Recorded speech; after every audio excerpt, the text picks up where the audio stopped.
All right, good people, another great day to be alive and talk about this thing we call sports. Y'all know what time it is. It's time for that show that we call the Guru Sports Session. And of course, can't have a Guru Sports Session. Can't do it. Not gonna happen.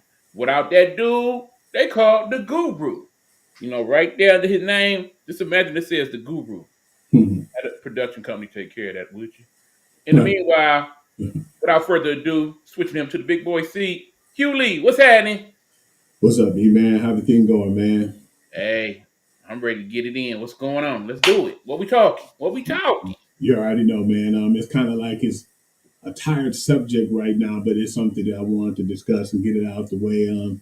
Jimmy Butler, man, with the whole All right. situation. Well, hold on, man. We're gonna talk basketball. I got a nice new little spot for us to talk about. Then hold on. Okay, if you got a Check, stage, put that check up. this out. Check this out. Oh, that's nice. E. Yeah. So we in the basketball studio talking basketball. Let's do it, man. I like that. Man, this guy got suspended for missing the flight now, man. Do you really think now that it's just him poking the bear and it's just time for them to just, do their separate thing? Because there's a lot of stuff that we could talk about too as far as trades to go with him.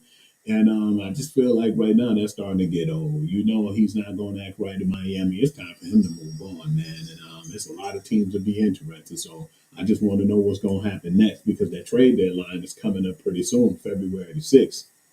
Game recognized game, Hugh. I mean, think about it. We didn't been here before, just not to this extent. You know, usually the owner go ahead and cave in a lot sooner in this situation. Think about it. We done been here with people like Dame Dollar. We done been here with people like, of course, the Beard, James Harden. We done been here with LeBron, so on and so forth. This ain't nothing new. It's just the way it's playing out this time around. Bottom line is Jimmy not playing no more for Miami. Please understand that. And while you sitting over there in New Orleans, you probably want to pay attention because however this play out, if you don't go on and trade Zion, he probably gonna play these same games with y'all sooner than late. Getting close. Long story short, good people, is yeah, Pat Riley, he ain't buying it, okay? Got too many rings that made too many money. So Jimmy, you know what it is. Go on ahead, sit it out. Whenever you get to your other team, all that money you missing right now, they'll reimburse you and whatnot because they're gonna want you to stay. You know you playing it just right. So I say by this time next week, we ain't even discussing this. We talking about what new team Jimmy is on. Yeah, I feel like this definitely materialized early, and it should have just been let go of pretty soon. But I know one thing about Pat Riley, he's no dummy, man. We've seen him take a lot of players and a lot of teams to the promised land. The first thing he's going to do is, what can I get for Jimmy? He just ain't going to walk. So Jimmy can act crazy and do all the stuff he won't. Eventually, Pat's going to make a trade and get him out of there, get the disgruntled person out of there, and get somebody in there who want to play. And I just definitely want to see what's going to happen when the trade deadline come around. But not only him, but there's a lot of other people that I want to see where they're going to go because there's going to be a lot of musical chairs being played. Yeah, I do believe this particular trade deadline, we actually gonna get some action. And when I say we, that includes my Pistons. I do believe they're gonna be making some moves somewhere down the line. They definitely gonna be buyers more than sellers, unless of course they get some type of deal that kind of work out for the future. And The definitely crazy some part is this probably gonna be one of the better drafts we done had the last few years. But the bad news is the way my Pistons playing, they're gonna mess around and not have no lottery pick. right, because they've been playing pretty good, man. We were saying too, we like the way Bickerstaff teaching how he just basically went in there and had his own culture. He like, man, y'all ain't gonna be wearing hoodies and shoot around, and y'all ain't gonna be doing certain things y'all were doing before. It's totally different. We're gonna run in a professional way, and them guys play. They do everything that you want from them because we know the lack of defense for the Pistons. They've been playing pretty well on both sides of the ball now and very aggressive. You can start to see the grit that they used to have back in the day, that bad boy era, man. They ain't gonna lay down. You might beat the Pistons, but you ain't just gonna humiliate them, and they ain't gonna lay down without a fight, mentally and physically. So it's been really good to see right now that the Pistons starting to play at a better level than they have for so many years. But some of them draft picks starting to pay off too. All we could ask is for your team, whatever team it may be, whether it be my Pistons or whoever your squad is, to if they're not going to be in the mix for winning it all, at least be competitive. Right now, my Pistons competitive. I'm happy with that. Absolutely. I definitely hope they still, do what we can do. If they could just get into the playing game, because we definitely know they'll have at least 30 wins under their belt, man. So yeah, I just want to see if they'll be able to make a play in and see how that's going to materialize. But the funny thing is, right when we on that topic too about the trade deadline, then what is going on with Sacramento Kings right now and De'Aaron Fox? Because when we saw that yesterday, we were scratching our heads like Doug Christie got them over there balling and they playing pretty good right now. What all of a sudden is the trade, situation about? Because they already got rid of Mike Brown, so I'm thinking everything was cool. But is it like De'Aaron Fox not satisfied, or what the hell's going on with Sacramento, man? That's what I want to know. DeAndre Fox plays for the Sacramento Kings. Now, I got family in Sacramento. I heard it's a nice little decent place and whatnot. But I think this is one of those situations where he just want to change the scenery, truth be told. I don't think he have a great problem with playing with Sacramento. I don't think it'll be the end of the world if they don't trade him and he still be there. But I think ideally he wants to go somewhere else. And I think also ideally it's better for him to go somewhere where he is not the guy. He is the Yeah, guy next to the guy. He the second, even the third option. I think that'd be great. Who do you trade him for? Well, that's something we got to figure out. Is he the answer? And you get him for Jimmy Butler? If I'm Miami, I jump at that in a minute. Because yeah, not only you getting a younger player, but I think he would definitely gel well with what you got in Miami, better so than disgruntled Jimmy. On the other hand, Sacramento, they need a good veteran presence in there. And Jimmy would be the ideal person to help bring a little grit to that culture. So I yeah. wouldn't mind seeing that as a deal, but in the end, I wouldn't be surprised if DeAndre get traded. I wouldn't be surprised if he did. Yeah, I definitely just really thought it was weird, man. 'Cause we thought everything was going well after Mike Brown. Unfortunately, I didn't think Mike Brown should have lost his Yeah, job. like I said, I don't think it's a Doug Christie issue with DeAndre. I think he just No, ready to be somewhere else, man. and you can't even really, be upset with that. But then I was hearing whispers too that he was saying, "Yeah, I heard my name going around," and it's like, I'm not sure. He might be having a change of heart, man. You don't never know what happened and why it happened. So yeah, I just want to sit Right? back Or and see. or it could be, no disrespect to the people of Cali, it could be a fire sale of sort. They might be deciding that they need to reconfigure the roster, and with him being the highest paid player on that squad, maybe it's time to go ahead and cut him loose for the sake of that. Yeah, because what was my man's name? Player from the Bulls who went over there, and he's actually a pretty good player. They call him the perimeter king or the perimeter guy. I forgot my Oh man's no, name. you talking about oh, give me a minute. Former Chicago Bull, former Toronto Raptor. Yeah, Oh man, I hate when I do this. because he was actually one of the guys who I thought that would be a good presence over there as far as a Yeah. guard or a veteran in general. But maybe Hmm. that didn't materialize. Most times, too, we know him and his game. He usually stay in his lane. So I'm definitely interested in seeing how that's going to go because I was really surprised because I said, what the heck is going on and why is it that he's not really doing much to, improve that team as far as the culture? Because I definitely would have thought DeMar DeRozan. There we go. That's who I thought who would have elevated their game, and I thought that he'd be a good veteran presence. But yeah, Well, I think actually he is, but it's just he kind of more silent and deadly yeah, than kind of a rah rah guy. yeah, As we know, Jimmy more of that rah rah definitely type. more So, vocal. not to Mhm. mention those two players, I think would gel well together, him and Jimmy. So again, something to think Yeah, about. man, damn, that would be a pretty good Right. combination. And of course, obviously, there's some issues going on with Phoenix as well. I don't know if you heard about the situation that happened the other night where Bradley Beal basically had to have security escort some people out because they were upsetting his family to the point to where his young son was crying because they basically was calling Bradley everything but a child of God.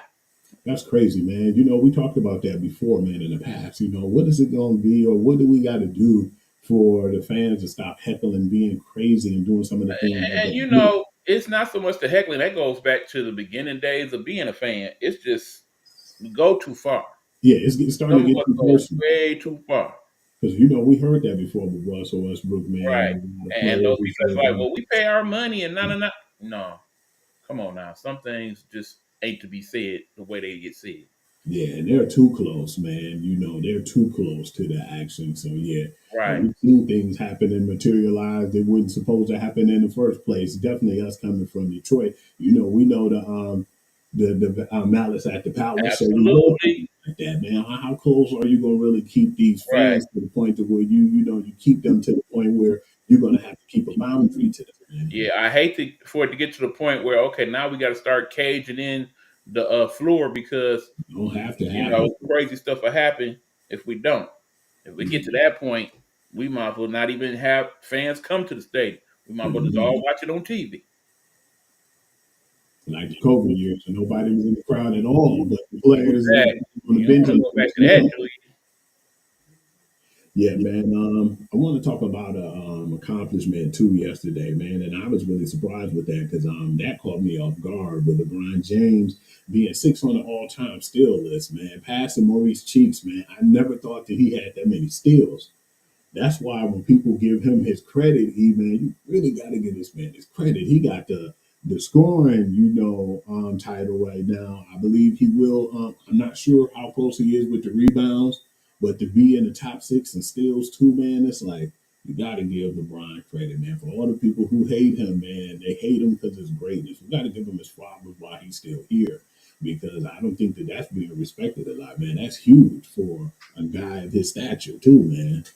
I think that's just more longevity stat than anything else. Some people they kind of discredit LeBron in terms of the scoring title and all of that. Like, Uh-huh. well, okay, well he played more years than Michael Jordan and them and Blase Splee.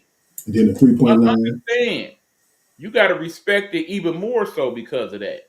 Think about how many of his counterparts that he came into the league with It's gone. not only are retired, but they in the Hall of Fame, which means they didn't been out the league for almost 5 years plus. Okay, the Dwayne Wades and Chris Bosh's of the world. So the fact that not only is he still playing, but he also is playing at a high level to the point to where he able to break records. I mean, think about it. Right now, as it stands, LeBron James is top number one scorer of all time, top 10 pretty much in assists, top Rebounds. 100 in rebounds, and now top 10 in steals. And I imagine, if you look at the block list, he's somewhere on there. Yeah. So, just the mere fact that he has been this durable for this long and is still vibrant to the point to where he is now the all-time leader in All-Star Game starter appearances. 21. 21 seasons voted not only to the All-Star Game, but to be a starter. That's just remarkable. That's even a more impressive stat than what you get. That's crazy because for him, even though we don't respect the All Star game, but still to be voted by the fans and have 21 stars, that's big. Even though man, I'm definitely not even gonna even take a peep at it, man. But that's still big for your peers and like for the fans to appreciate you on that level. As long as you've been in the league. Right. Now, okay, Hugh, you've been kind of lying to people lately. What do I mean by that? Let me break it down to you. When we show the opens for the show, it shows all the major sports, right? Hmm. Football, baseball, basketball, hockey. Hugh, we ain't been talking no hockey. I seen that and I was like, oh, Let, like, let me let me help you out a little bit. We got something for your hockey fans. hmm. Right now, the hockey season going on. All-Star game will be going on with that too. But in the meanwhile, it's something big going on in hockey that ain't been talked about a lot, but it's gonna get a lot more play in these next few weeks. You are familiar, of course, Hugh, being the sports guru, with that dude called Alex Ovechkin, Yes, sir. Big Eight himself. Hmm. Well, people, we are on the verge of seeing him be perhaps the greatest of all time. What does that mean? That means that he is only about 20 goals away from being the all-time leading goal scorer in the history of hockey, beating the one and only great one, Wayne Gretzky. First of all, Hugh, did you know that? Second of all, how impressed are you with that? I definitely ain't know that, but very impressed because my boy Zach, we always used to go back and forth and talk about it, man. When they went to the championship that year, he was like, man, I still don't think they should win, man, and they don't deserve to win. But I said, man, but if they do win, which I told him I definitely feel like they about to pull this off. Do you still have him with one as being one of the greats. And he was like, no, Hugh, I don't think his resume would say that. But then you saying this, that definitely let me know that he's up there with the best, man. Yeah, he got one championship, but look at all the things that he actually succeeded in hockey, man. Because at first everybody was talking about Crosby, and now when I was talking about him before, people were starting to tell me to check out Alex Ovechkin, and for him to be as good as he is, and to be able to pass Wayne Gretzky, that's huge, man. Right, because keep in mind, he's kind of done it the steady way. I mean, if you think about the greatest home run hitter of all time, and no, I'm not talking about Barry Bonds. Sorry, Barry, you did cheat. I'm talking about Hank Aaron. He was very consistent over the course of his career. About Oh 30, yeah, 40, 50 consistently for about 20 years. That's how Ovechkin has done it. Just being very consistent. He had a couple years where he was in them 50s and 60s. Now, Gretzky, he had them years where he was just out of hand. Basically everybody else had 30, 40 goals. Gretzky had like 75, 80. He did it the blitzkrieg way. But just the fact that he has hung on for this long and is still playing some quality hockey to the point to where he may actually break that record this year, I am very impressed. But the reason why we don't hear as much about it is A, it's hockey, and they just don't to be advertised like that uh, neither. selling the sport. And B, unfortunately for Ovechkin, he is a Russian. And people think about hockey in Russia, and it's got a bad connotation ever Oh since yeah, definitely. ever since back in the days of the 80s. 80 Olympics and whatnot. Mhm. If he was an American player, we would be talking about this pretty much every other night on Sports Center. I mean, Yeah. once he get around to 5 or so, they'll catch up and start patching us into the game and that type of stuff. But because he not Sid Crosby or somebody like that, we got that.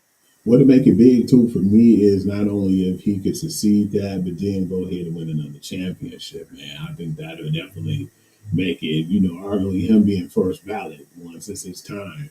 I mean, bottom line is, even if you don't win another championship or MVP, you break that record, you won the top 5 greatest hockey players of all time. It just is what it is. You right up there with Gretzky, Gordie Howe, Bret Hart, all of them. I definitely ain't know that, E, but that's really pretty cool to know, man. And I will be checking that out and keeping my eye out because I So there want to you see go. what happened and when it materialized too, man. Right. So now y'all can't say we didn't talk a little hockey. We did talk just a little hockey. All right, continue. Yeah, I want to talk about Phoenix Mercury trading for Lisa Thompson from the Connecticut Suns, and it's funny because we always mix these teams up, you know, but then she's actually going to go to that team, man, and it was a lot of collateral too, man, in that trade. But who do you think is going to affect more, man? I definitely feel like with the Connecticut Suns, and her going to Phoenix is definitely going to help them out just a little bit. Maybe patch up what Brittany Griner's not bringing anymore. But what is your thoughts on that, man? Because I thought that it was like a pretty good move, man. And there's been pretty good moves in the WNBA right now as far as people being traded and acquired from other teams. Now, understand we're talking WNBA right now. There's a few trades we're gonna talk about, but this is the first one. The thing is, Alyssa Thomas, she is definitely top 15 player in the W. She is a leader. She was on that Connecticut squad for several years now. Hmm. Now that she's over in Phoenix, that does kind of put her in a leadership role. Because keep in mind, the other leaders on that squad no longer on Phoenix. Yeah, Brittany Griner no longer there. Uh, Diana. they still trying to figure out what Diana Taurasi's going to do. Is she going to retire or not? If she doesn't, though, that makes that even that more interesting, mind you. Yeah. And Natasha Cloud, she was a bit of a leader on that squad, and they traded her as well to Connecticut. So I definitely like that move for them. It gives them like a solid replacement for Brittany because, of course, that's the next trade we'll talk about or signing, I should say. But in terms of Connecticut, I'm kind of curious to see what direction they go in now because, like I said, she was the leader. Of course, they do have Carrington over there, Dejanay, and I do believe that's more or less her team now. Now that Yeah, pretty Lisa much. Thomas That's is what I'm gone, saying. and that means they're still gonna be very gritty because she is very gritty. But A defender, man. Not only could she score, she's a great defender. right, but if you look at actually how the league is set up now between West and East, that basically puts Phoenix right up there in the conversation for playoffs. that puts Connecticut a little further down than where they was. So the draft definitely will be an interesting situation with those two teams now that they made that move. Keep an eye on the draft too, man, because it look like it's about to really get serious. I want to know what's gonna happen and where Page gonna go, and how everything gonna materialize, man. It's gonna be Or Hugh, don't forget if Page is gonna go. yeah, Because remember, that's still pretty much in question. Last they asked the Page, she doesn't want to talk about it. yeah. So, it wouldn't surprise me if Paige decides to stay one more year. I mean, there's talk that her and Gino they get along, but she kind of tired of Gino. But then Okay, there's talk that AZ Fudd kind of like, look, we ain't leaving till we win one. And the way you kind of set up right now, they could keep him, they could not, and it still would be all to the good. So depending on what happens there, that changes how the whole draft situates from that point forward. And don't forget Olivia Miles, definitely an X factor. It's some schools have thought that some teams like I kind of rather have Olivia instead of Paige, that's which would gonna be be very interesting. interesting. I want to see how everything go. I want to definitely know what I'm gonna keep my eye on her and what she's gonna do, because I think that if she end up leaving, then it's gonna be a domino effect, because I want to know where Kiki gonna go, and like you said, Olivia Miles. It's a lot of good players that's gonna be out Right. here. It's definitely going to be a good draft. Perhaps not as good as the one next year or the year after. We Yeah, already know for class now in college basketball, it's just so many good players just on that line alone. yeah, it's gonna be a stacked next couple years when it comes to draft. This was gonna be decent and pretty Yeah, deep at the yeah, beginning, but then in that second round of stuff, it's gonna die down, kind of like the last draft.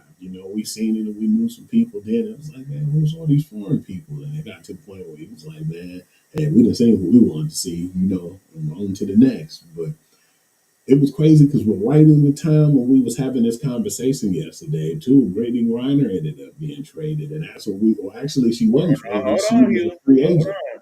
hmm Not traded.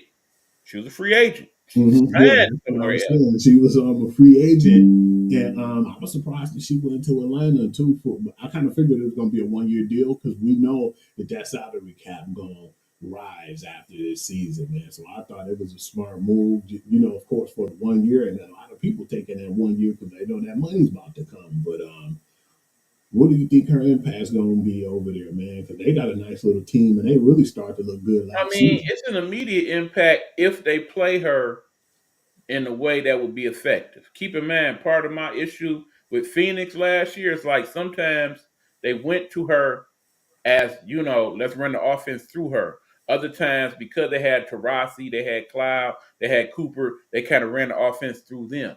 I think in Atlanta, it's a different story. You almost kind of have to use Brittany in that way. Like, okay, I'm the offense, everybody else play off me. Keep in mind, they do got some good shooters on that squad. Remember, they got Alicia Gray still on that squad. They got Ryan Howard on that squad as well. So they got some good. Don't forget Tina Charles also, and of course your girl coming out of Stanford, Haley Jones, that showed some improvement as the year went on. Yeah, man, she looked pretty solid at the end of the year, because at first we weren't really hearing her name, but when we finally started to see her play, they started to look pretty good, man. So, but Yeah, yeah, so yeah, like I said, it was right there at that mhm. edge of the playoffs last year. So I imagine they'll bump themselves up a couple spots. Nobody thought Ryan Howard was going to be as good as she was. Remember when we saw her, we thought she was going to be okay, but damn, she took the league by storm, man, and she continues to get better. Absolutely. So yeah, hopefully Brittany Griner fit in well there, man, because I I think mean, it's interesting. she's 6'9". Nobody in Yeah. the league that tall, and then Let's just hope she stays healthy. her skill set is still what it is. I mean, keep in mind, she done played 12 seasons in the league, but she's still only like 33. Mm, She might have another 3, 4 more years left easy. I mean, with yeah, her being that tall, it's hard not to score. I mean, she is basically the Shaq of the league for all intents and purposes. pretty much, and she got she got a good just post game and just all around game underneath the Right. rim, man. Not to mention, that definitely helps them defensively as well, because ain't too Yeah, many people going in there on Brittany, okay? No, you ain't gonna disrespect her and come in her house, not in the middle. So, yeah, that's gonna definitely make them an instant contender. I think just for Brilliant alone, they'll make the playoffs for sure. Right. Okay. And of course, we got the third deal. Let's talk about that Yeah, one. you man, I had to stop joking around and get to this deal, man. It was weird because I told you this scenario and it was rumors about it the day before, and next thing you know, it materialized quick. Like they got everything together with Drew Lloyd being traded to the Las Vegas Aces and Kelsey Plum going over to the Los Angeles Sparks, man. And I really thought that it was going to help the Sparks for sure. But I really was like, damn, Drew Lloyd going to the Aces is going to be a huge impact, man. Well, see, I think there was some issue there. I know what was up Remember, with Drew we Lloyd go and back to the Seattle. end of last year and that last little press conference they had, Mhm, where Coach Hammond and Adrian Wilson was kind of talking about how they needed to change things up a little bit, and mhm. we knew this wasn't going to be the same team no more. I think at that point they had already made up their mind. Somebody had to go. Now I'm actually surprised that it was not the point guard actually that ended up Yeah, leaving and she started because to get up she there been late. a little injury prone, and Hmm. I actually felt like they played better when she was out Agree. than when she came back with Jackie Young being the point guard.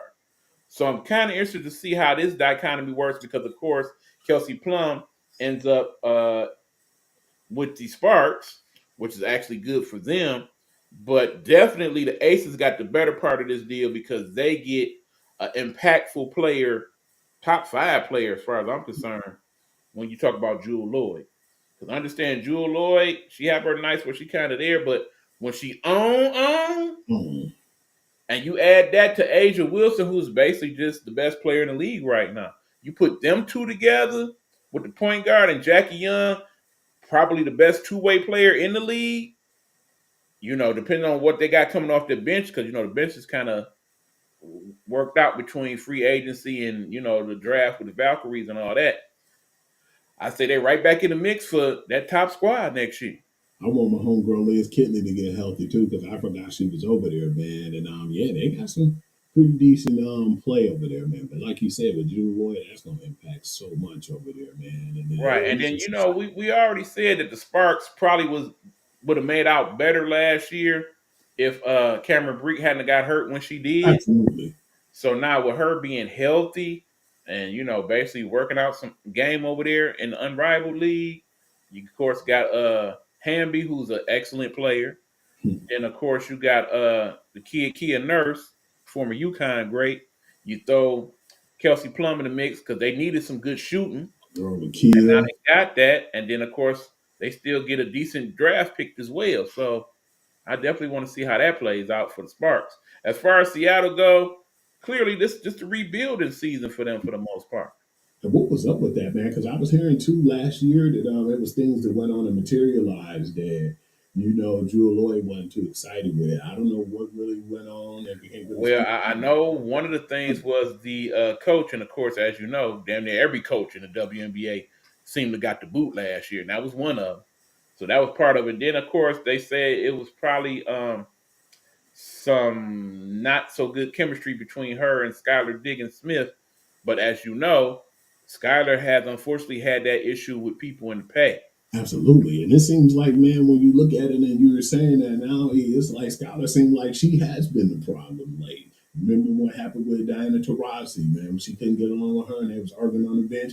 And then I was hearing the issues with Drew Lloyd, man. But then, you also seen some of that too, that like, I can't say hatred, but dislike with each other when in the unrivaled. Yeah, and I don't think it's so much a hatred. I just think it's a difference of personalities. I Hmm. mean, when you look at Skylar Diggins, she seems to get along very well with certain people. If you check out one of the latest episodes of Angel Reese's podcast, her and Skylar talk. They sit down and talk, and they was getting along great. It was awesome to see. But I think she gets along good with certain players, other players not so much. I think more or less it seemed like it'd be issues when she teammates with people though, versus, just getting along with people. Like she just don't gel with some of the teammates. Yeah, so clear. I mean, they say her and NECA didn't necessarily get along either. So, Mm, and that was kind of interesting. But like I said, I wouldn't expect much out of Seattle. They clearly won't be the worst team in the league. No. Based on what I see of the Valkyries, their expansion franchise, they probably gonna get beat up like one. To be honest, They definitely gonna need all the help they can get, man. Because yeah, like I said, they draft. I was very unimpressed by, and yeah. any moves they've made since then, not so much. E-Man, what happened, man? What was going on in the NFL? Did you hear that one of the Philadelphia Eagle fans died celebrating, got up on the pole and fell? All right, now we talk football. Let's switch it on up, y'all. Let's see. Yep, let's hit the locker room. All right. No, I didn't hear about that, but I'm not surprised. Yeah, Understand there is that little undercurrent of things going on. We got Philadelphia fan. You remember what happened when they won the Super Bowl a few years ago, and it was all type of chaos yeah, from people sliding up and down poles, breaking cars, to people eating horse doodoo. And then, of course, last year, yeah, Kansas City, they had a great year, but you remember what happened at the parade last year in yeah. Kansas He City. was shot at. That was crazy. So, yeah, that's definitely something to be a little concerned about.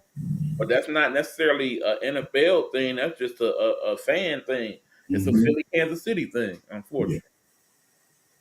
yeah, that was so crazy when I heard about that, man. And you want people to enjoy themselves and be happy, but I'm not trying to be the Debbie Downer here when I say this. You do all that and you die, man, celebrating your team winning the conference championship, and it'll be all for naught if they end up losing the Super Bowl. So come on, man. That is not the legacy you want to set for yourself. That That's people remember you because you was that guy that died. You know, that is so crazy, man. And I I understand, agree. like you said, with the fanatics and fans being fanatics, but I don't think that I go that far, man. I think that we go crazy here in Detroit getting the championship. I don't think it's to that extreme and trying to kill ourselves, dog. No, like I said, yeah, we'd have had some good and bad celebrations as well. And yeah, I want to get into the two games that we saw last weekend, too, man. Conference championship games. Absolutely. And I'm glad that I'm here because I remembered a lot of the things that we said to it. Yeah, and it made me feel good. He talking about it on the Google Perspective yesterday. The fact that what we said was the key X factor in the first game, which is the Washington Commanders and the Philadelphia Eagles. We said, man, are you going to stop Saquon Barkley, or Saquon Barkley going to be Saquon Barkley? And he was Saquon Barkley, and that was the X factor. But the weird part about it too was you got to give Washington credit, as do you like them or not, as Detroit Lions fans or just fans in general, because they went to Tampa Bay and they beat Tampa Bay. They had a perfect game. They didn't have no turnovers, any interceptions. They did the same thing in Detroit. They played a clean game. And you got to play clean when it comes to when you're playing in these championships and the playoffs. That was the worst game they played, man. They had three turnovers. They had special team turnovers, interceptions, and it was just a lot of fumbles out there, man. And all those went back for points. And they fed Saquon Barkley, and he ate, man. I mean, he had like 15 carries, 118 yards, and three touchdowns. We knew that he was going to be him, but I was surprised that he played that good, man, because he almost had 8 yards per carry, and he basically carried that team to the Super Bowl right now. Well, you kind of knew that at that point Washington was kind of playing over their head, so to speak. I Hmm. mean, think about it. This was a team that ended up with the number 2 pick last year. Okay, they went all the way from that to almost making a Super Bowl. That's a hell of an accomplishment. It is. A part of the problem, again, I worry about certain people's fandom because think about it. You expected your team to be better this year if you was a Commanders fan. You wasn't expecting what you got. So just the fact that they made it that far, you should be happy with. But But that being said, we shouldn't be surprised that the Eagles are here. Think about it. 2 years ago, this time, this is where we was. Same two teams in Super Bowl. Last year, Eagles had issues. Okay. injuries. Remember, at one point last year, though, had the best record in the league, Yeah, 10 what and was that 0. like? 13? Oh, 10 and 0? Yeah, Yep. before they And lost then their it all kind game. of went downhill. We know part of the reason Hurts was not healthy. We know that. They played it off like that wasn't the case, but he was not healthy. Two, more importantly, that run game, they kind of Hey, abandoned last year. I was just about to say that, man. DeAndre Swift, man, and he have flashes, but he's injury prone, and sometimes he show up, and sometimes he's on the milk carton. He's not You're consistent. overcomplicating it, Hugh. Bottom line, DeAndre Swift is no Saquon Barkley, not even close. I was just trying to be polite to the man, but yeah, ain't no Saquon Barkley, man. No, I That's mean, right now it's obvious. You got him, Derrick Henry, them the two best running backs in the league. And it's crazy because think about it. Just not too long ago, they left their running back team. ain't that important. Why we Yep, paying y'all all that money? It ain't worth it. Now look where we at. we got some of the best backs playing some of the best ball right now, Right, because think about man. it. Think about the teams that at least even made it to the playoffs. Lions definitely not in the playoffs without their running game. No. You already know what's going on with the Eagles. Hmm. Okay, the Chiefs, that's a whole separate story. We'll get to them. The Ravens, without Henry, they didn't get as far as they get. Hell, Josh Allen, for all intents and purposes, was the running game in Buffalo, but don't forget, they had a running back that had 15 plus touchdowns too in James Cook. Yeah, I was about to say, don't play James Cook on this one. So, He you definitely know, stepped his game up this year. let's look at Green Bay and Josh Jacobs. I mean, running backs, they didn't regain their status in the league. I just don't like how they try to treat him like a stepchild and be talking crazy like you shouldn't play him in the first round. Because look how good Bijan Robinson been playing with Atlanta Falcons, and we already know about Jameer Gibbs, man. When people was talking stuff in Detroit, yeah, I'm talking about you fans who, oh man, when we get a running back, are you saying that now? You know, Nope. Even though, Detroit fans, they still not happy. They still talking about how we didn't get the kid that went to the Eagles. Cooper. I mean, yeah, you talking about my man Eugene, No, I'm talking about Walker from the year before. Jalen Carter. Yeah, Yeah, yeah. yeah. I That was mean, a hell of a pick for us, though, man. I honestly think, or some of these Detroit fans, even if we won the Super Bowl, they still wouldn't have been happy. They still been mad about the two games we lost. I mean, hell, We should have won it earlier than this. It's always an issue, man. yeah, it's That's why I don't always even something. look on. I don't even be on Facebook or nothing like that with the draft. Cause that Yeah, kind but like I said, I mean, going back to our preview this year when we talked about the Eagles, we both had them pretty high up there. I don't think neither one of us had them going to the Super Bowl, but we had them getting to this we had game. them going far though, man. Yeah, I think we both had them getting to this game though. So Hmm. I'm not surprised that we here with them. I mean, they upgraded. The They did. upgrade, you see them for yourself. But Not you to know, mention, third and one, fourth and one, third and goal, fourth and goal from the one. That tush push is this damn push, near unstoppable. and you know what's crazy too? With Washington, we kind of figured they was going to be good and possibly on the cusp of the playoffs because they got a lot of good veterans they added on Remember, the I think team. I remember saying I don't know what to expect from Washington. I definitely didn't expect this. No, not at all. But we seen enough veterans that we was like, man, they look like they're going to be okay, and having a good coach come along with them. But yeah, man, the Eagles had the number one defense too. That was the X factor, man, because you can't make mistakes against that team, man. And when you play the number one defense in the league, and then you play an explosive offense like that, man, I expected it to be pretty good because the Washington Commanders gave them everything they had, but the mistakes that they made when the Right? I Eagles. mean, well, think about it. There wasn't no team more familiar with the Commanders than the Eagles. They had already played twice, so Yep.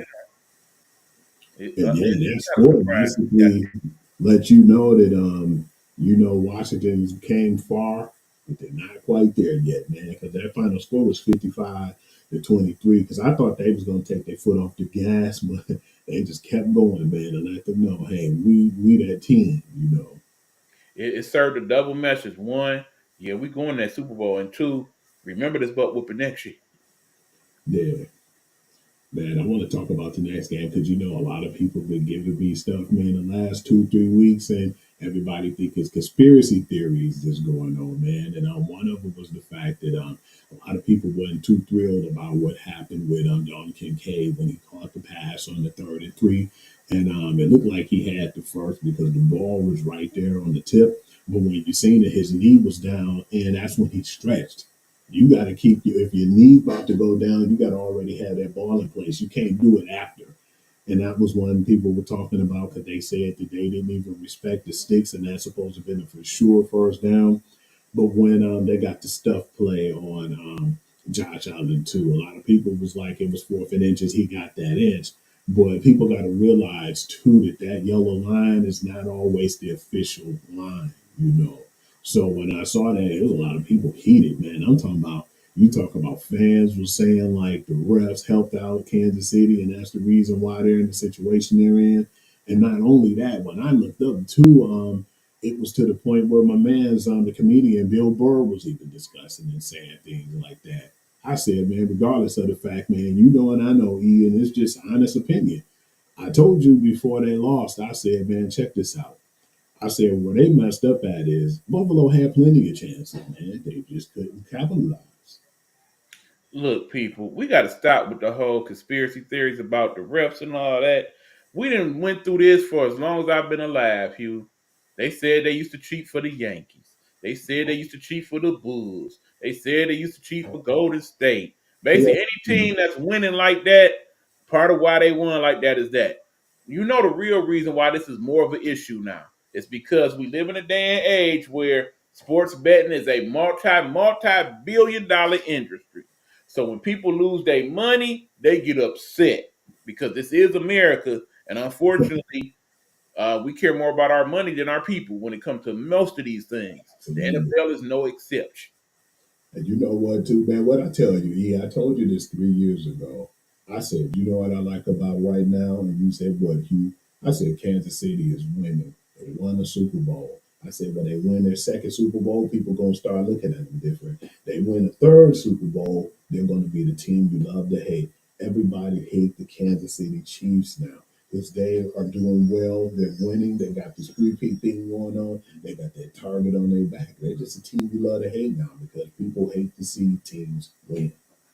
But the league is better when you have a team like that. Some of the best ratings over the last 50 years was the years when the Bulls was winning all the championships, the years when Golden State was winning all the championships, the years when the Patriots was winning. Those are the games that when you look at the ratings, those are the games that's most watched. Why are they the most watched? Because the teams, the people that love them, they love to watch them, and the people that hate them, they can't wait to see them lose. Hey, I just seen something that's pretty interesting, man. Guess who your boy Aaron Glenn has over there now as his defensive coordinator? Who might that be? He got Steve Wilkes, man. That's actually a pretty good pickup. That is a good pickup because he could have went one or two ways with that. One, okay, let's keep it real. Yeah, I'm the head coach, but I'm the defensive coordinator too. I'm having a little dude that I'm training over here, but it's me. No, Steve Wilkes is actually a good defensive coordinator. Could still be a coach. Not to mention, that brother look like us, and I need more people to look like us to maintain and keep jobs, especially now that it seems like the government is saying DEI. Oh no, we don't need that. So it's You going to be harder for people like us to get any good job. know Not what's to keep crazy it to me political on the too? sports show, but you see what I see. What's crazy to me too, man, we always talk about that too, as far as black coaches and all in the league. I remember just today I seen Shannon Sharp and Chad Ochocinco. They was talking about it. Chad Johnson. They were saying, yeah, man, they respect us enough to be, players, and good players and defensive coordinators and stuff like that. Maybe even offensive coordinators every now and then, but not enough to give us credit to be like full time coaches. And, because they put you on a leash, man. And it's like you can't lose 1 year. You give so many people so many years, man. Like Matt Patricia didn't deserve 3 years when he got them 3 years. Just this year, man, they fired Jared Mayo after a year, man. They didn't give him nothing to play with in New England. Yeah, they fired And, Antonio Pierce after pretty much a year and some change. I mean, yeah. And what did they give Antonio Pierce over there, man? It's like them was the worst teams of getting anybody as far as talent from the draft or anything. They gave them nothing, man. right. And remember, Hugh, these were two of the teams that we said at the beginning that they wasn't gonna have no good season anyway. We saw Hmm. that. They didn't have nothing to work with. They got rid of them dudes quick, man. Like it was their fault, though, man. Yeah, that's just bad, man. They do. The black coach is so upset. It's so bad, man. It upsets me to even think about it. Right. I mean, because sadly, think about it. We just had for the first time ever a black coach be in the national championship game in the NCAA. Hmm. The We first talking two. about over 150 years of football. Because remember, football in college date back farther than the NFL. Yeah, For him to be the first coach, yeah, that shot to him. great. Because remember, it was a time growing up, we could count on two hands how many black coaches it was. Not counting, of course, the HBCUs. That's nuts. You know what's crazy to me too, man? Getting back to that Kansas City game, man, and they still had a chance, man, on the 4th and 5 play. And it just seemed like I looked and I thought my man's caught that pass, Kincaid, man. And when he dropped it, it was like, wow. Like they had so many opportunities that they squandered, man. Because you know, he came out, Josh Allen, I'm talking about, he came out shaky at first. And I think if he started off a little stronger than what he did, it would have been a different story, man. And we'd be having a different conversation. But No, he it was kind of coming out looking bad. no, it wouldn't. And we looked up, and then it's like, yeah, man, he couldn't do enough to win. But yeah, a lot of people got that theory in their head that the reason the Kansas City Chiefs are doing anything is because they got them refs in the bag, man. And that's how people trying to make it right now. No, I need people to understand the reason why the Kansas City Chiefs are where they at. The most important reason ain't the refs. They got him.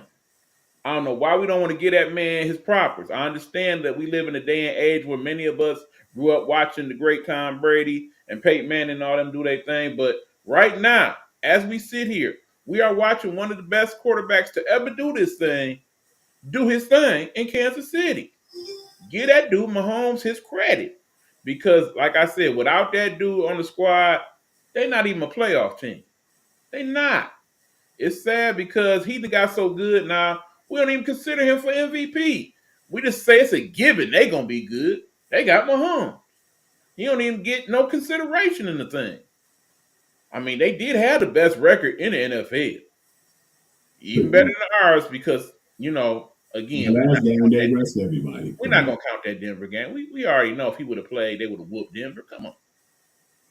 Yeah, I definitely feel like right now the only thing that's stopping us from the three-peat is if Saquon can get off, man. But then again, if he get off, can anybody else get off? You know, and Right. you know Well, what I now, said. hold on, Hugh. I knew you was gonna do this. Don't do it. I'm We not got going to get into 2 whole weeks to talk Super that. Bowl Hey, matchup. but I have to say this though. All right, go ahead. I'm waiting to see if a man's don't get his way in the Super Bowl, how he gonna react. That's what I've been waiting for. Like I said, I'm more than willing to have that conversation next week. Right now, let's just look at the matchup. We got Eagles, we got Chiefs. We're gonna have a good Super Bowl. I don't see them two teams playing and we get a whack Super Bowl. That's the good thing though, Hugh. These last several years, we ain't really had no bad Super Bowl.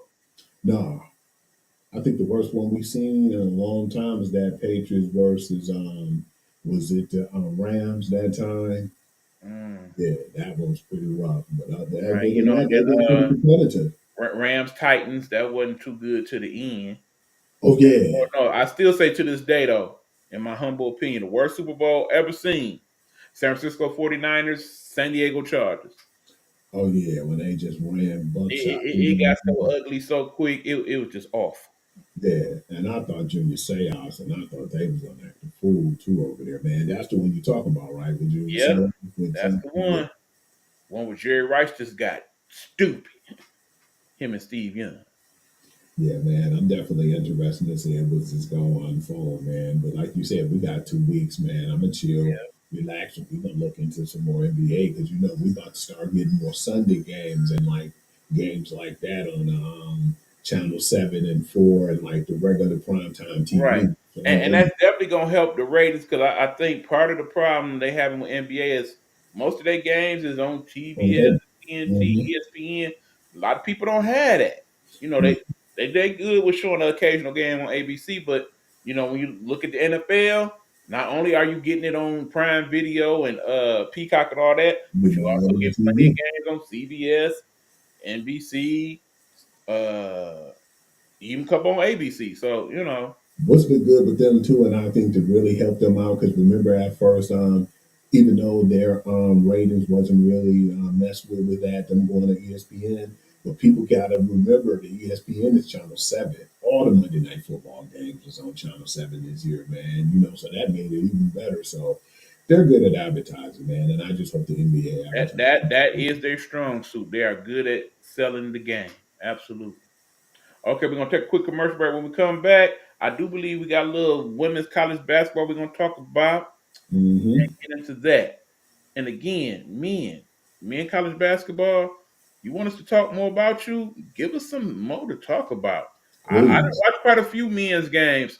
I'll give you my thoughts on it when we get back. Okay. This is Guru Sports Session. That's the Guru. I'm eBuck, co-host, producer, yada yada yada. Mhm. We'll be back.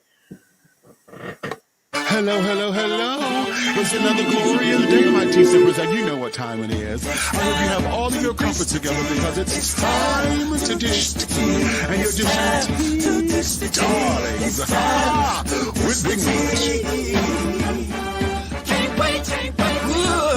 It's time to dish tea with Big Meat. It's time to dish tea with Big Meat. It's time to dish tea with Big Meat. It's time to dish tea with Big Meat.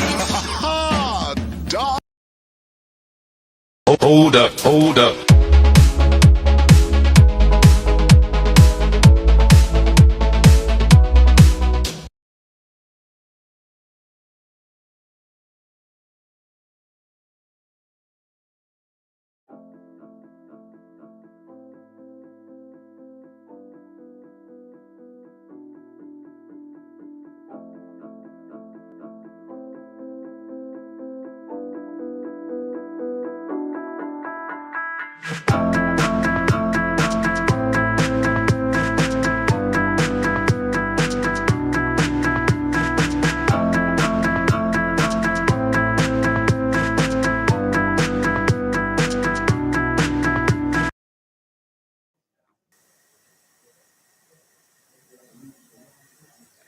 All right, y'all. We are back. It is the Guru's Sports Session.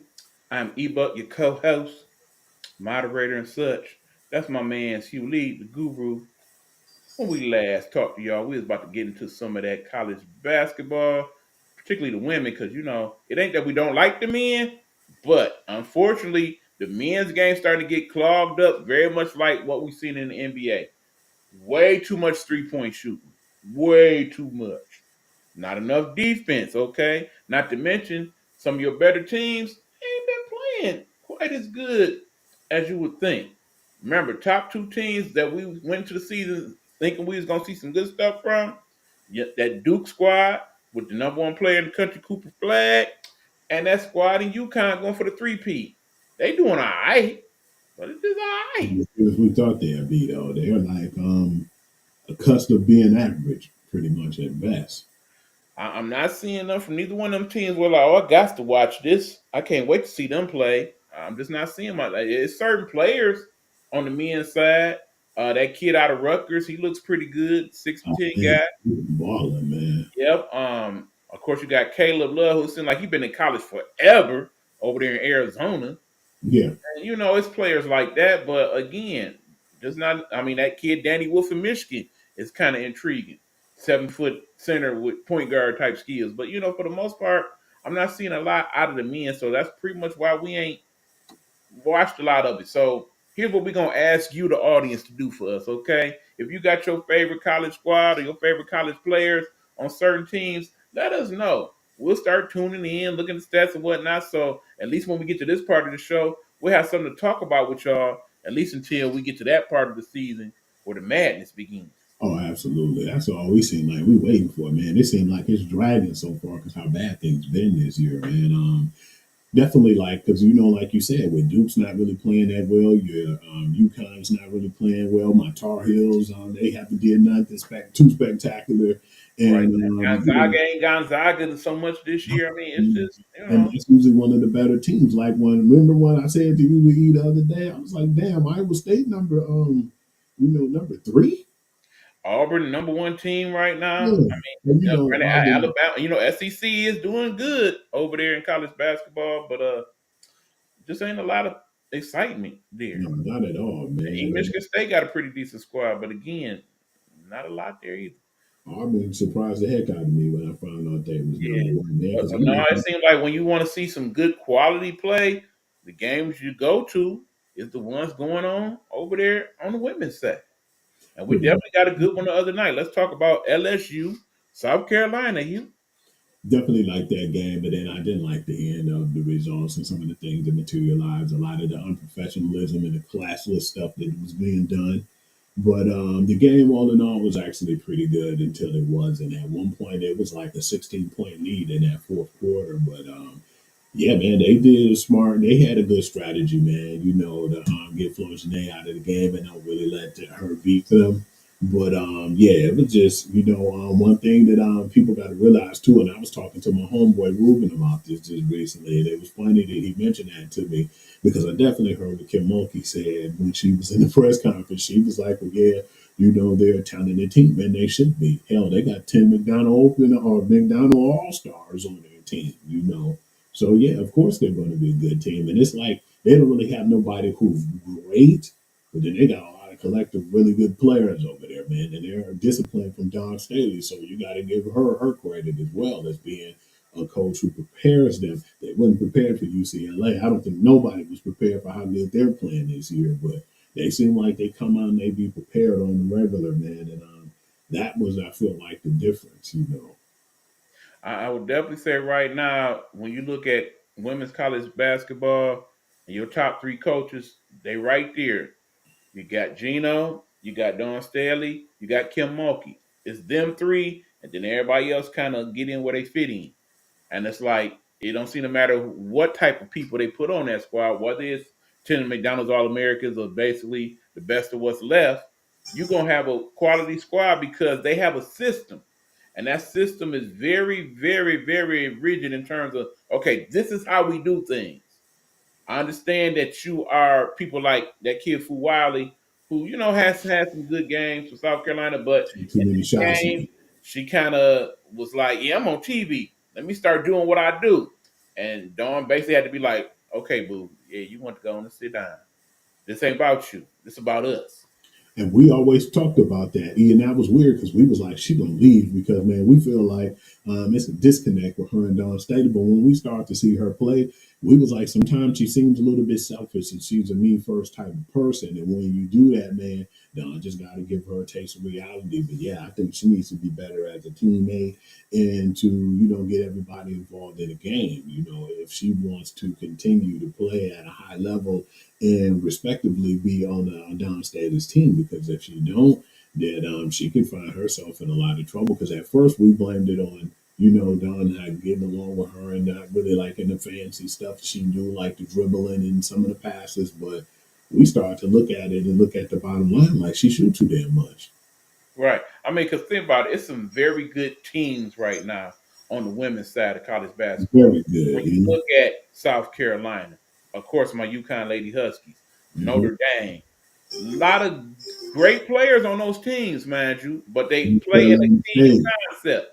Olivia Miles or Hidalgo, they probably could get 30 every night if they wanted to, but because they got a team and they know they got people on that squad they can depend on, is that I mean, we all know Paige can score, okay? I yeah, understand her numbers don't always dictate that, but when you see her play at times, it's like she could have had 40 if she wanted to.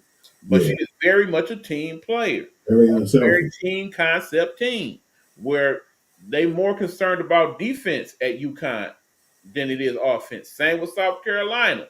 When they talked to Dawn Staley at the press conference after the game, she was more proud of how they played defensively. Keep Hmm. in mind that LSU is one of the top 5 schools in the nation in scoring, and they held them to under 70 points. Yeah, that was really huge, man, because it was a good game and it was exciting the whole game too, man.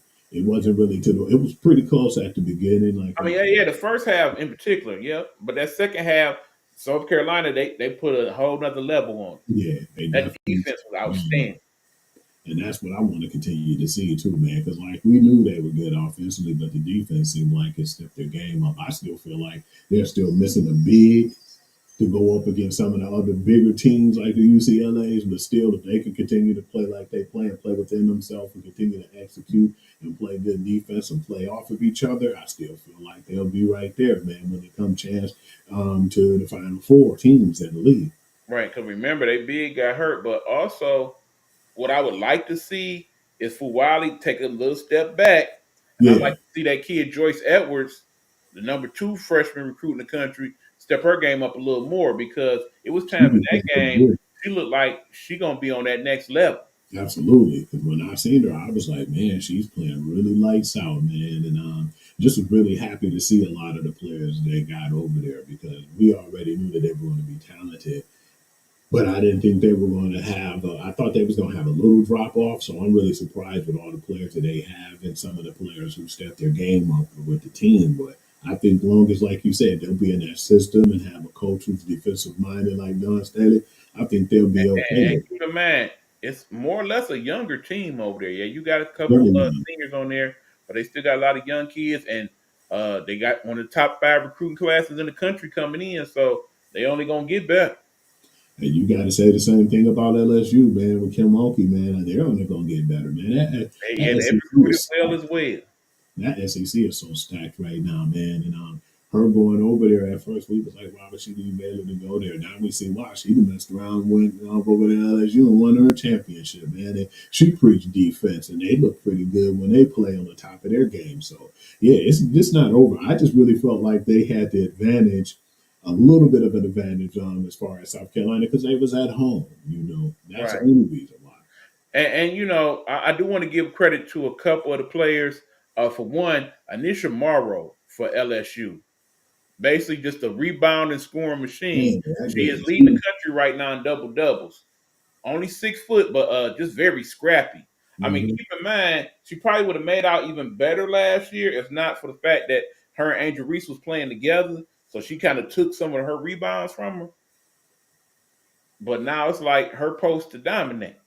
But that's crazy to see how they stepped up their game with their recruits too, and how they're executing still. Because we had some of the better players lead both of those teams, and they're still competing. They're still on the top of their game. So, yeah, it's a lot of credit, and just as far as like you said, the coaches, and like you said, it all starts with Gene Staley, and then you got Kim Mulkey and everybody else just fall in place.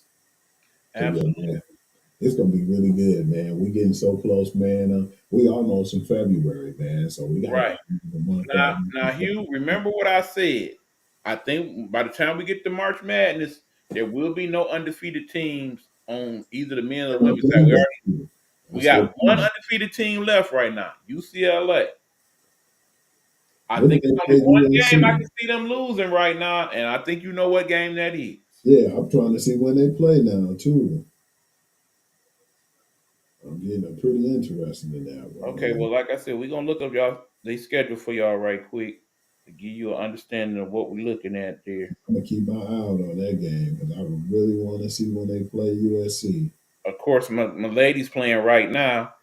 They're gonna Early get on, the it's six to ball. three. They're playing DePaul. No worries, we got them. Maryland right now up 49-31 on Penn State. Penn State actually a pretty decent Big Ten team, but Maryland, good squad over there. They are, man, because they gave USC they gave them everything they can handle. At first, at one point, we thought that they was gonna possibly lose. It took effort from Juju and them to step up their game at the end of that game to pull it off, and they barely pulled it off because it looked like Maryland was gonna run away with it. I agree, but again, that kid Betts, she looking like when she do come up for the draft next year, she gonna be that next number 1 pick. I'm trying to see when they play now. It's gonna be a while from now. I'm Yeah, it assuming. look like they got a little time off these next few games. I'm looking, and it's like a lot of good games is gonna show, but then at the same, here it go. It's February the 13th, the day before Valentine's Day. That's gonna be a treat, and it's on Peacock. The number one UCLA will be going to USC on February the 13th. So yeah, I'm definitely gonna be on Right, that game. USC, they only got one loss right now, and they are ranked number 4. Yeah. Again, we done seen some good games. That one might be the best game of the season. Yeah, I'm Bar, marking that bar of down right course, now in because my I think around calendar. that same time is when you get UConn and US and South Carolina also. That's gonna be a pretty good game. But yeah, we still Yeah, got some good games left before we get to the playoffs. And like I said, when you look at the overall product of the women's game, you don't have teams that's 3-point dependent like that. I mean, you got a few exceptions. Tennessee, they shoot a lot of threes. You got teams like Creighton that shoot a lot of threes over there in the Big East. but for the most part, they play basketball the way that we grew up watching it. Well, yeah, you got your shooters on the outside, but you also got your bigs on the inside doing their thing. And depending on who's the most dominant person on that squad, they play in and out or they play out and in. And they play good defense. A lot of your better teams in college basketball on the women's side. They don't shoot 1,000 threes. I mean, like I said, if you just watch any game of South Carolina, Iowa, UConn, West Virginia, there's a lot of good schools that play some awesome defense. Colorado, they play good defense. Mm-hmm. It is And crazy. then, you know, if you want to see some good bigs, I mean, don't forget that kid, Avery Cross over there in Iowa State. Yeah. Probably the most dominant big in the game, not named Lauren Betts. She's been kind of quiet too right now. Man, haven't really been hearing too much. Still averaging over 20 points a game, almost 10 rebounds. It ain't too quiet, but yeah, you know, that Iowa State team, she's not getting a lot of good backup from them. Because basically when they shut her down, that pretty much shuts them down. Who was that when we saw them play? Because we thought it was going to be a good game, but that was the thing. And that was West Virginia that they played. And like I said, West Virginia, they had some great defense on her. Got to give them credit. I mean, when they play that team in Columbus, they played some pretty good defense against her. Yeah, Cotty McMahon done be over there ball. But the crazy part, I mean, when they played UConn played some excellent defense on. That's the game I was talking about. They wore her ass out. What they did was they had people on her and they had their hands up, man, and kind of, you know, disrupt her in her shot. And by her being a bigger girl too, man, she got fatigued quick, man. And that's what they did on her, and it's a good strategy. I mean, because again, that's my concern about my Lady Huskies.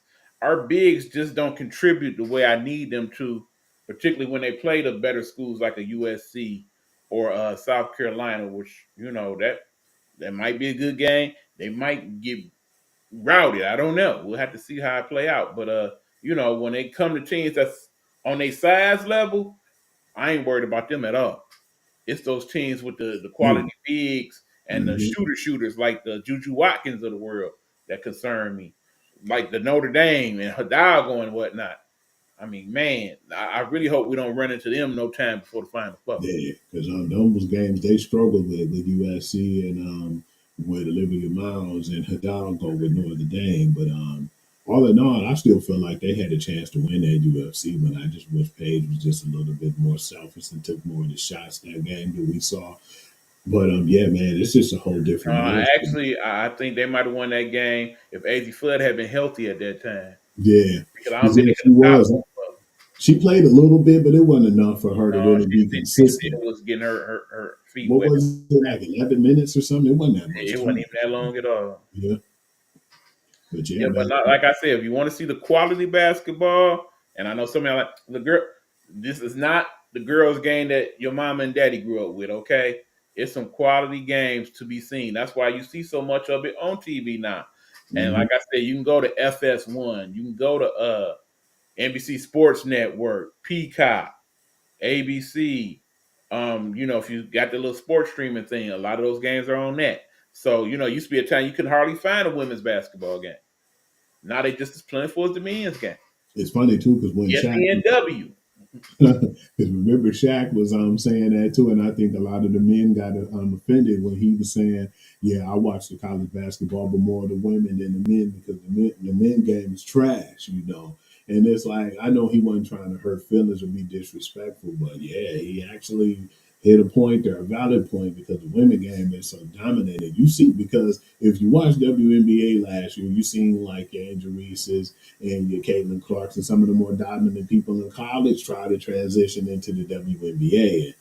And that just really definitely raised the bar of the college women, I believe. Some of those, you know, seniors going in there and, you know, playing well in the WNBA. But yeah, it's just been so much good basketball on that side, you know, college and then pros all together. That the men got to step their game up. Right, and of course, you know, Shaq do got vested interest in the women's game. Because remember, his daughter is a freshman over there at Florida. So. Oh yeah, I definitely seen her dominating on one of them games too. But you know what's crazy, E? When we say this, man, we got to look at it too, man. Like, I remember back in the day, man, like the 80s, early 90s, we used to be happy to watch the All-Star game and the dunk contest and all the 3-point contest with Larry Bird and what's my man's name, Craig Hodges, and some of those guys that was playing back in the day. Dale Curry, man, but it ain't like that no more. How it used to be. There's Sean Kemp's, my man's Larry Johnson, and D Browns and Harold I Miner. mean, honestly, Hugh, none of them All-Star games is what they supposed to be. I mean, think about it. We didn't talk for hour 10. We ain't mentioned the Pro Bowl. You watching it? Nah, you ain't watching no Pro You Bowl. the guru. You gonna check in, but Yeah, I can I, take a look at I'm not about to it. sit there and invest 2 hours watching that mess, whatever it is. Now, I don't even know if they really play anymore. I know they They got do the flag this football flag now. thing Remember? and some It's type of flag skills football now. competition. Very uninterested. Basically, Feel all it. it is a vacation in Hawaii now. E. That's what they made it now. They just made it a vacation in Hawaii. Pretty much. Lord knows, yeah. I just can't throw backlash at the NBA when the Pro Bowl has been that bad as well. So yeah, there you go. All right, now, Hugh, we got to come to our other promise, man. Yes, You sir. know, we ain't been doing it lately. One, because when we start to have this discussion, it reminds us of our guy Pride Hunter. Shout out to Pride. We miss you, We my still brother. got to talk about this because I was But excited last week. there are a few of you that are wrestling fans that check into the show. So for you guys, we're gonna do it. We're gonna talk about two things. One, our thoughts about Saturday night's main event last week, and two, the little preview of that Royal Rumble. So let's have at it, Hugh. I was excited about Saturday night main event. I was surprised I ain't really text you that night, man, but I was in such awe on how good it was.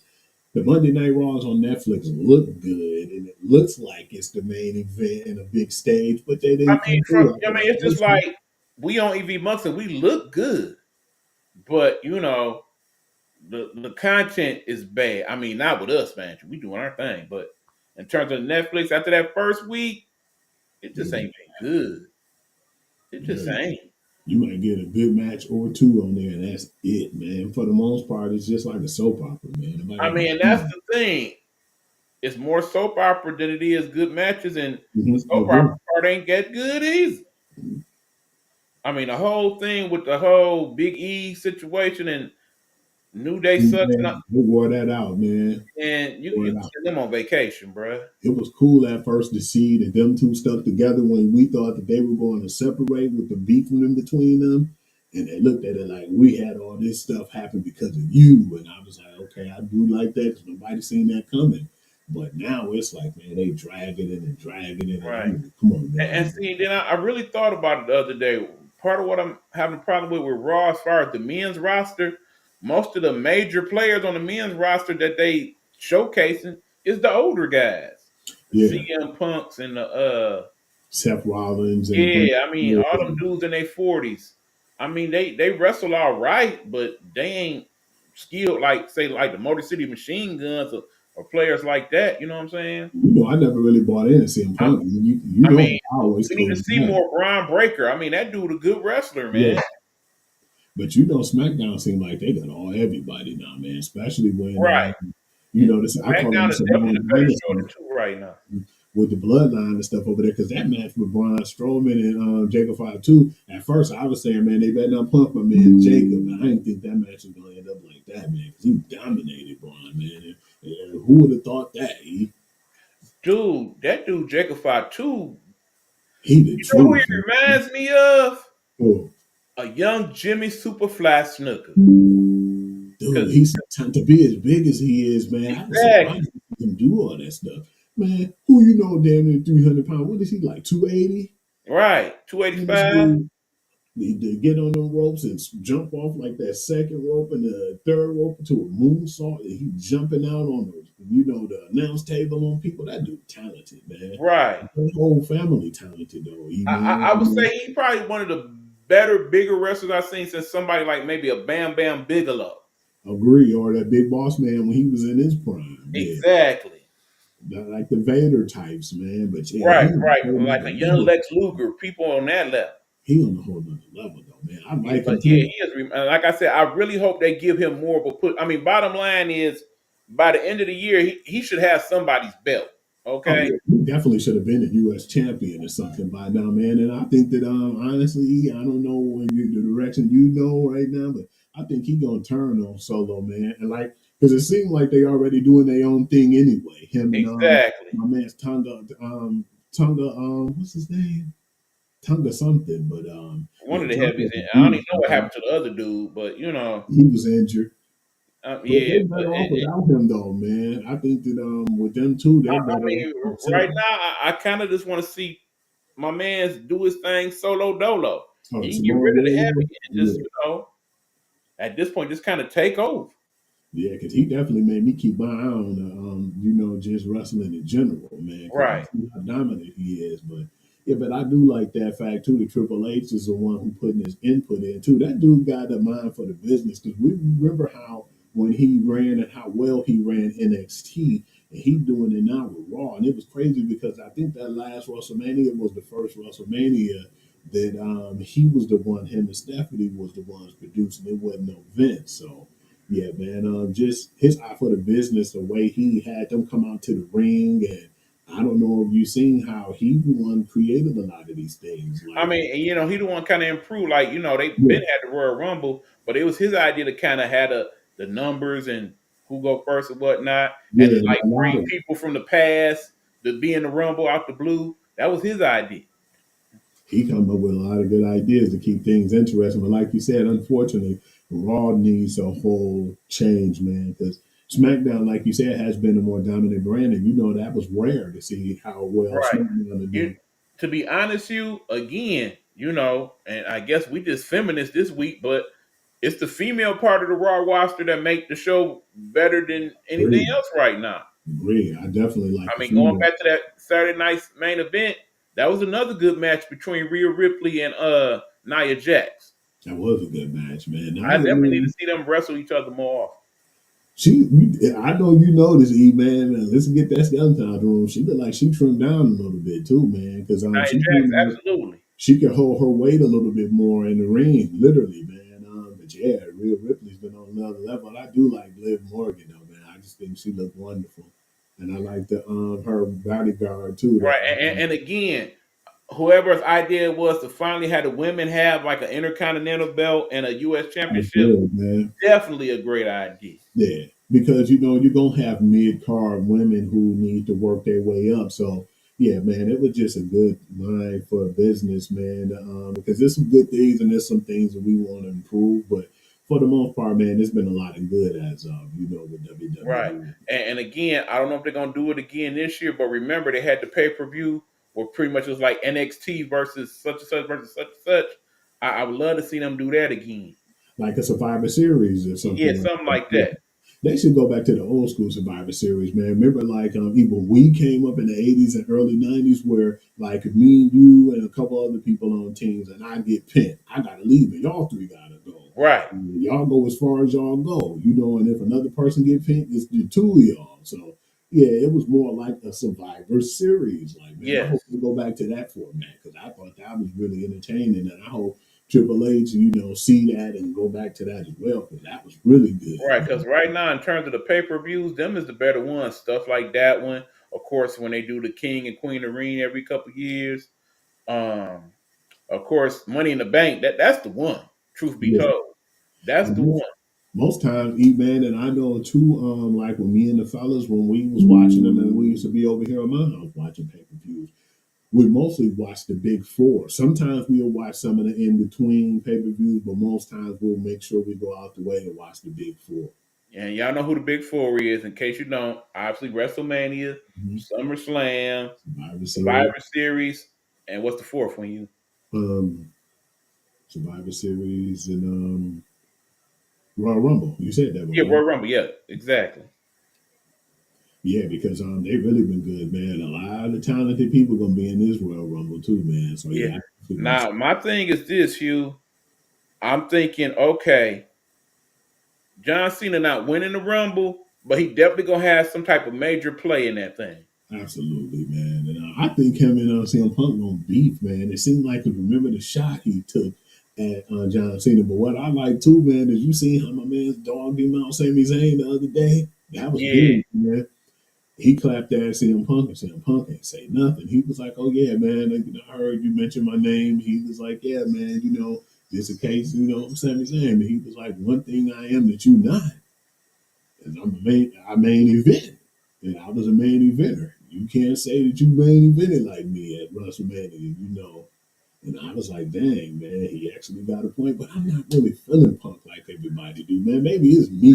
No, You feel the same way. ever since he came back, I ain't really with him either. But you know, somebody I am a fan of, the Ring General. I really like that they pushing him to be. Yeah, Yeah, I like that. I mean, because pretty much every match that he done been in terms of the title matches and whatnot, he do his thing, man. Him and Jimmy had a good match, man. They did. It was a really good match. It really was. I mean, get Jay Uso some credit, man. That's what I meant, man. I mean, it's easy to mix them two up, but you know, I hope that they let Jay get a belt again sometime soon. Also, man, because here's the thing: I'm still not sure who I got winning the men's Royal Rumble, but you know who I think gonna win the women's Royal Rumble? Who? And her final return back, Charlotte Flair, baby. I wouldn't be surprised, man.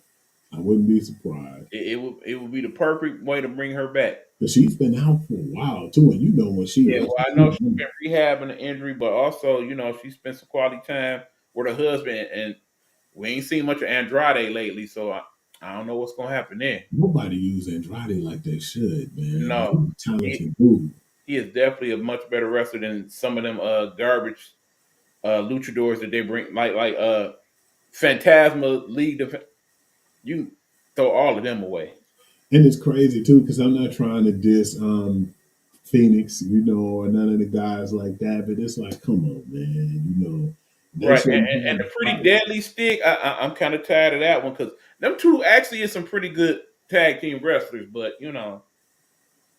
But I was happy with Motor City Machine Gun because you know I was watching the TNA back in the day when they were them $10 pay-per-views. So oh yeah, I'm really glad to see them get the credit they deserve too, man. I mean, cause I think one of the better matches I've seen in recent times was them against Beer Money. You remember them from over there? Man, that was my squad, man. I think they should have never broke them dudes up, man. They kind of reminded me of a young Shawn Michaels Triple H, but man, exactly, man, there was some pretty good stuff going over there too. And it's weird because I definitely feel like WWE, they had to buy TNA, man, because I'm one of their big stars, the lady wrestler. She's going. I think she signed a multi-year deal, and so she might be in the Royal Rumble. You look out for that too, man. That wouldn't surprise me either. I mean, Naomi came back, so why not? But yeah, I'm definitely expecting some big surprises. Royal Rumble. Yeah. It's time for Hulk Hogan to sit down. Okay. I can't say it enough. I was very surprised that even after that first thing and what happened, they still found a way to kind of squeeze him in these last couple episodes of Raw.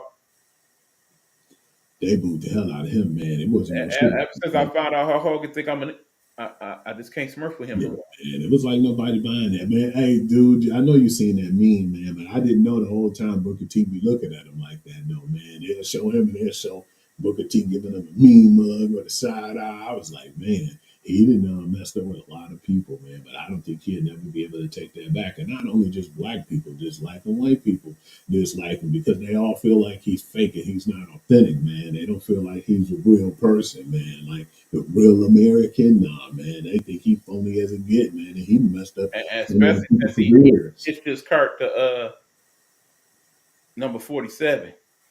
That didn't help it either. Because I know my man's Undertaker can't stand him, man. And a lot of people come out and say that, too. He ain't the only one. They say him and Andre didn't get along that well either. Because he felt like he disrespected how Andre basically helped to promote him to that point. Yeah, man. I can't lie and say I never was a fan, but I wasn't a fan when I heard all that stuff he pulled, man. Yeah. And they had the video of it, too, and like just hearing it in the background with him and his racist son, man. Yeah, it was just despicable, man. It was really, I couldn't believe it, honestly. I think it's only one word to kind of describe that whole scenario. But